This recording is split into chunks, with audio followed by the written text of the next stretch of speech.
নমস্কার বন্ধুরা, জ্ঞানের আলো চ্যানেলের পক্ষ থেকে সকলকে স্বাগত জানিয়ে শুরু করছি আজকের এই ভিডিওটি। বন্ধুরা, আজকের ভিডিওতে আমরা জানবো প্রজাতন্ত্র দিবস এটা কততম উদযাপন হতে চলেছে। অনেকেই কিন্তু জানে না।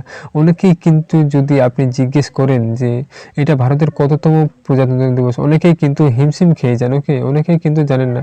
সো সেই বিষয়ে আজকে আমাদের এই ভিডিও। ওকে, সো জানতে হলে ভিডিওটি অবশ্যই দেখতে হবে। কি বলছে এখানে দেখো। এবার ভারতের কততম প্রজাতন্ত্র দিবস জানেন তো? একবার মিলিয়ে দেখে নিন। ওকে, রিপাবলিক ডে 2024 ভারতের কততম প্রজাতন্ত্র দিবস এবার বলুন তো? 26শে জানুয়ারি গোটা ভারত উদযাপন করবে প্রজাতন্ত্র দিবস। আজ প্রজাতন্ত্র দিবস 26শে জানুয়ারি, কিন্তু গোটা দেশে স্কুলে স্কুলে কলেজে কলেজে গ্রামে গ্রামে সব জায়গায় কিন্তু উদযাপিত হবে। ওকে, ক্লাবে ক্লাবে উদযাপিত হবে। এখানে কি বলছে, 200 বছর ব্রিটিশ শাসনের ভয়ঙ্কর পর্ব কাটিয়ে স্বাধীনতা লাভ করেছিল ভারতবর্ষ। ওকে, 200 বছর ব্রিটিশরা শাসন করার পরেই কিন্তু ভারত স্বাধীনতা অর্জন করতে পেরেছিল। ওকে, 1947 সালে ভারত স্বাধীন হয়। 1950 সালে ভারতের সংবিধান প্রণয়ন করা হয়। ভারতের সংবিধান প্রণয়ন করা হয় 1950 সালে। ওকে বন্ধুরা, তারপর কি বলছে দেখো।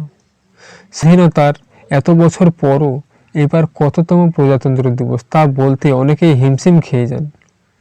1950 সালের 26শে জানুয়ারি ছিল দেশের প্রথম প্রজাতন্ত্র দিবস।